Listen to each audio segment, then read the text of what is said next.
Okay, it's day 3 and we're on a roll.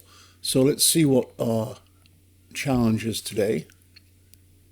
Our computers are having issues. Okay. Computer appears to be trying to run a program, but its memory, your puzzle input, is corrupted. Okay.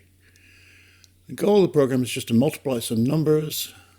Okay, it does seem with instructions like mul x, y, blah, blah, blah, where x and y are each 1 to 3 digit numbers. That's probably significant.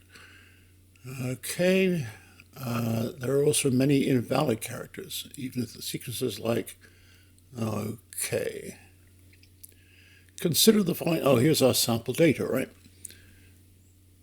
So we have 4 valid mul instructions, there, and there, and the rest we should ignore. Okay, so scan the memory. What do you get when you add up all the results of the multiplications? Okay, so back over here, let's create ourselves an O3 directory, and we'll create ourselves o3.rb. And as usual, let's copy in the given test data. So copy that in here. We'll call it program.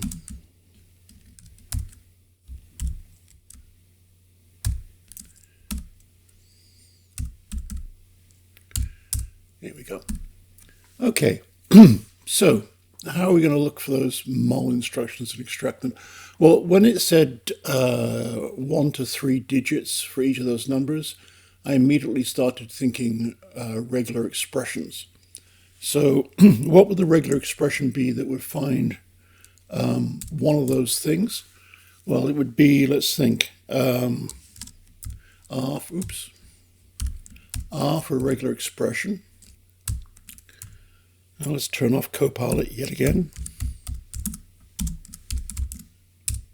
Okay, so obviously we're going to want MUL for the multiplication. We're going to want an open paren, but that's a literal open paren, so it's going to be like that. And then we have the closing paren at the end, so that's like that. And now in between those two, we're going to have 1 to 3 digits, comma, 1 to 3 digits. So that's going to be \d 1 to 3, a comma, and then another \d 1, 2, 3. Cool. And then because we've written our regular expression with all these spaces in it, we need to put an X at the end to say it's extended. Okay. Yeah, I always tend to use X whenever a regular expression gets like, to the point where it's not easy to scan, because then I can just like lay it out how I want. So I guess we could just see if this actually kind of works. If we were to say P program equals ~R, and then pop open a window, and we can say, gotta save it first, haven't we?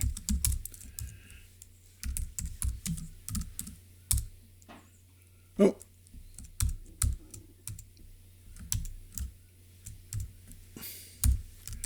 Let's call this RE. I haven't had my tea for the morning, that's the problem. Okay, so that's found it at offset 1. Not particularly inspiring. So, okay, so Ruby has a convenient function called scan that will take a string and a regular expression and return you each of the matches in turn. So if we were to say program.scan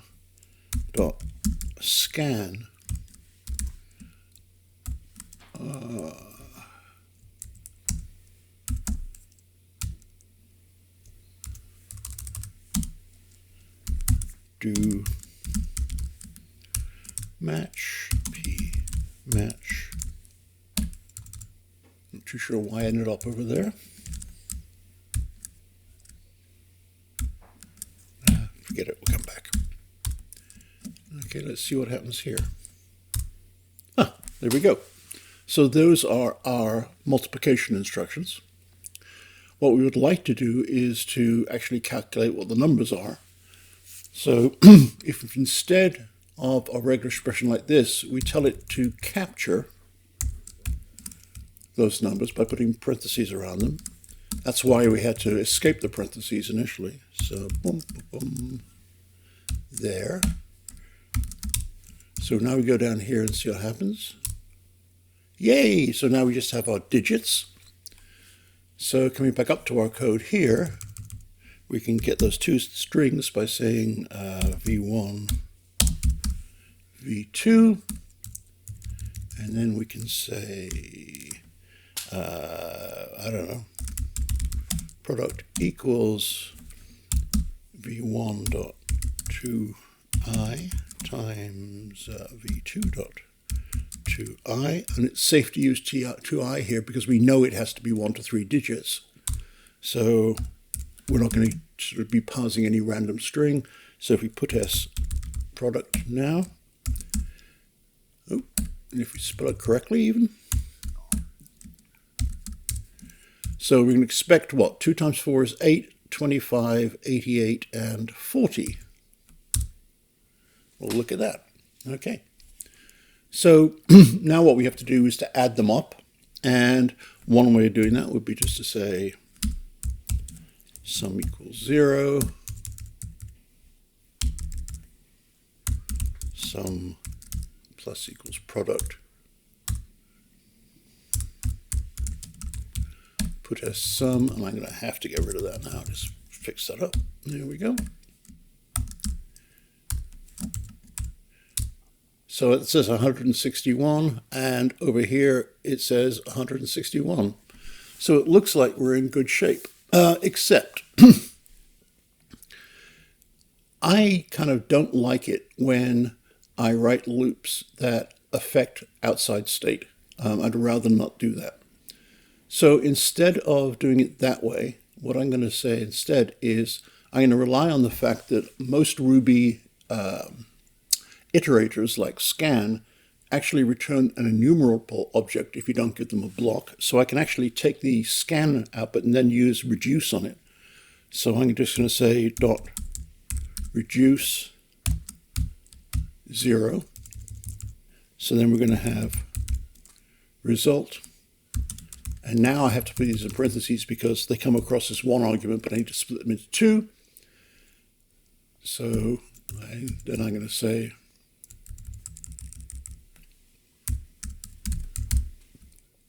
result plus product. And then I can do that. So my sum is the result of reducing 0 across all of those guys. So let's see what happens now. Cool. All right. So I think we've reached the point, I've been putting it off long enough, is we've reached the point where we're actually going to go and get the actual real input and see what happens. So let's go get our real, oh Lord, this looks like something I might write. Okay, so let's take that, copy it, stick it in here, put the closing, okay, put the closing thing on it. I'm kind of concerned that we have a bit of syntax highlighting in the middle of this. It means that it's thinking it's not inside a string. Oh, well, let's see what happens when I try and run that. Oh, no, it definitely is not treating this as a string. So we must have some, maybe a closed paren or something, a closed brace or something. Oh, I know what we'll do. Okay, so Ruby has this really quite nice feature, which comes from its old days as a scripting language, that if you do something like this, this is the end of my program, but now I can put arbitrary stuff. So I put my program, the test program, after the end of my Ruby program. And then I can say data.read, because Ruby makes that extra stuff available on a file called data. So in theory, that's just going to read that data in. So let's see what happens.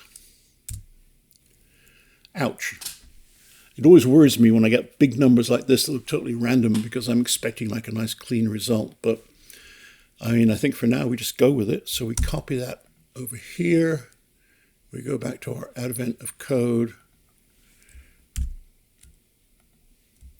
Let's try that again. Copy it. Paste it. Wow. Okay, cool. Part 2. As you scan through, I'm likely to scan through it. You'll notice that some of the conditional statements are also still intact, blah, blah, blah. There are 2 new instructions you'll need to handle. The do instruction enables future mul instructions. The don't instruction disables future mul. Oh, I want a programming language with don't. Only the most recent do and don't instructions apply. At the beginning of the program, mul instructions are enabled.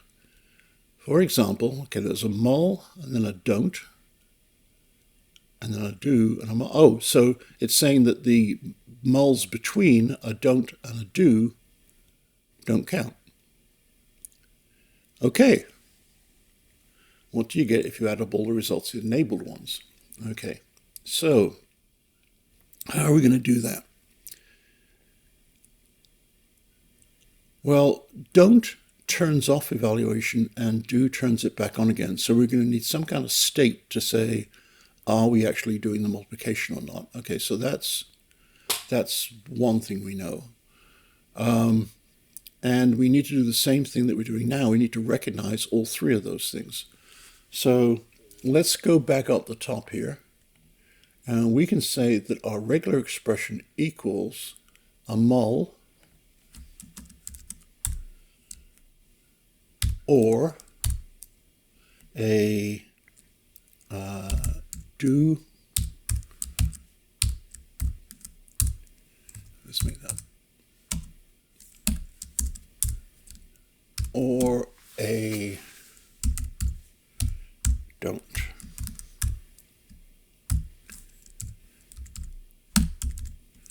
Okay.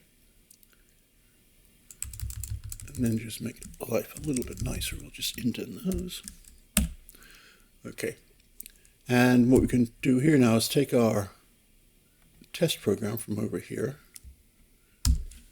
and stick it up here.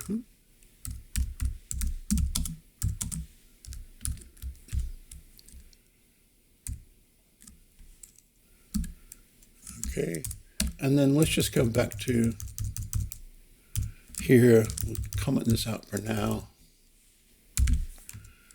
And we'll just have scan RV.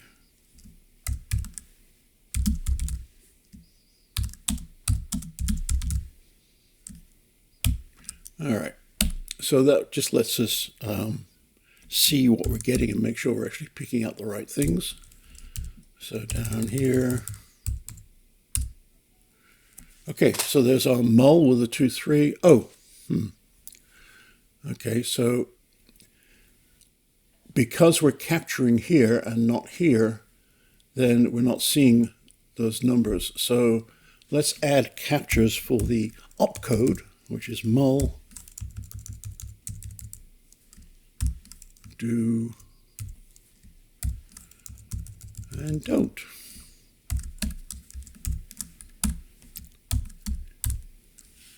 I have a feeling this is going to get messy. Oh, okay, so there we're capturing mul, don't, mul, do, mul. Okay, so yeah, we'd only execute 2 of those, but it's kind of ugly, isn't it? And the problem here, I think, is that the way captures work is that we're capturing, the number of a capture is basically the count of the parens going through the regular expressions. Here's 1, 2, 3, 4. Sorry, no, it's not 1, 2, 3, 4, 5. So you get 1, 2, 3, and then here's the don't, here's the do, and here's the don't. So there, don't appears at the end, do appears one before it. So we could write code that would accept, 1, 2, 3, 4, 5 parameters, and look for the first one being mul, or the fourth one being do, or the fifth one being don't. That strikes me as being remarkably fragile. So what else could we do? Oh, so the only time we need to look inside is when I have a mul, right? So how about, instead of making this all complicated, we will pick up the entire mul like this. So there's our, So there's the mul that we're picking up.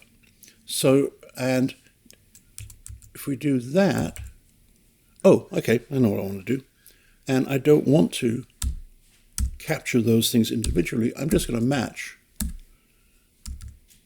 mul, do or don't,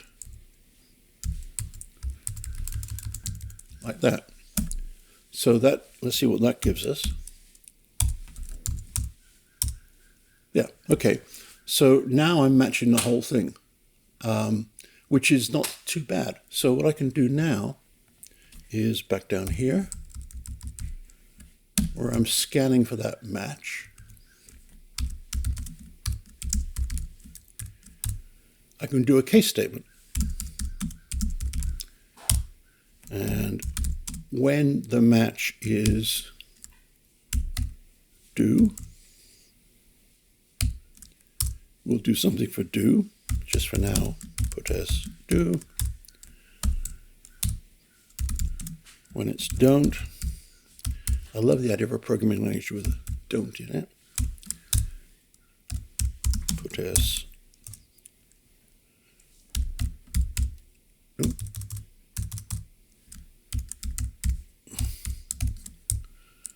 And then now we can get tricky, right? Because at this point, we want to extract those two numbers. And so we can actually have a case statement here that matches against a regular expression. So when it's mul, then the open, literal open parentheses, and then we're going to capture D1 to 3, close parentheses, comma, capture, backslash D1 to 3, close parentheses, literal close parentheses, boom. And then we can say put s mul $1 x $2.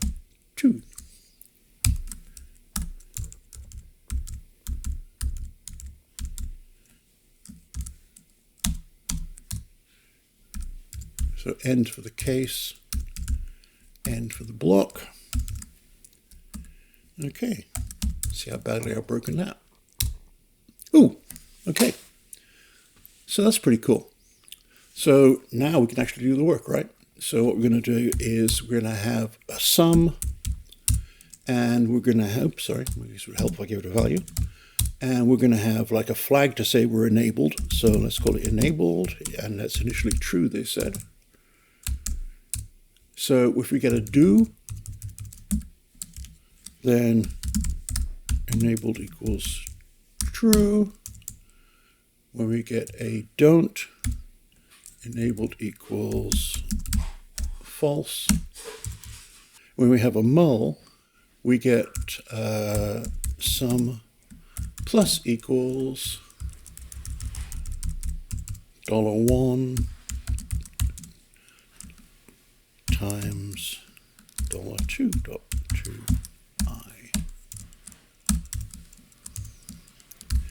And then just to see, we'll output a sum, and they say over here the result should be 48. Oh, bang. What have I done? Oh, 2.22 to I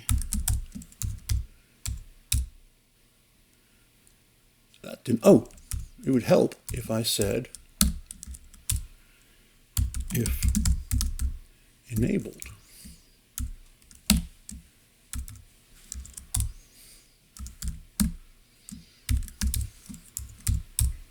$48. Cool. Okay, so we're getting there.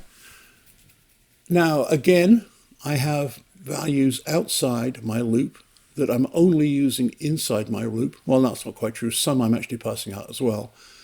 But enabled is certainly local to that loop. So let's do the same trick again. So we're going to say dot reduce. Now this time we have two elements of state in the loop. We have a sum and we have the enabled flag. So that's what it's going to look like. So our initial values here are going to be 0 and true. Okay, so there's our reduce do. And the first parameter is going to be that tuple of sum and enabled. And then the next parameter is going to be the actual current value, which is the match. And I guess it would help if I only had one thing there. Okay, so we can get rid of these guys. And this is going to be sum equals. And then as I go through my loop, I'm setting those values. So at the end, all I need to do is to return sum and enabled, because that's going to be the state the next time around my loop. So save that away. 48 and true. Okay, so the actual value that we want is just the first one of those. So over here I'm going to say sum comma, and then I don't care about the enabled flag.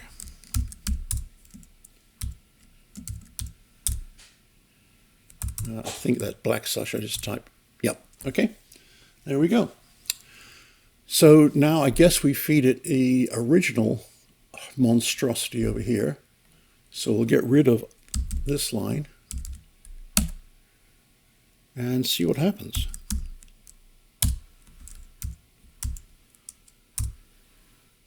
Okay, another totally large meaningless number. So we'll copy that over here. Fingers crossed.